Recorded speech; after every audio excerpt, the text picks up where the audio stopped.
check ਕਰੀ ਯਾਰ ਸਹੀ ਚਲੀ ਜਾਂਦਾ ਹੈਗੀ ਹੈ ਚੈੱਕ ਕਰੀ ਸਹੀ ਚਲੀ ਜਾਂਦਾ ਹੈਗੀ ਇਹਦਾ ਨੰਬਰ ਹੈ ਯਾਰ ले हॉटस्पॉट देने से रेंज में देख ले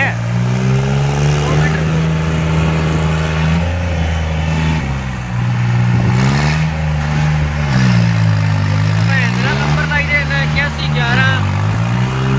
कोई नहीं खुल जाओ मैं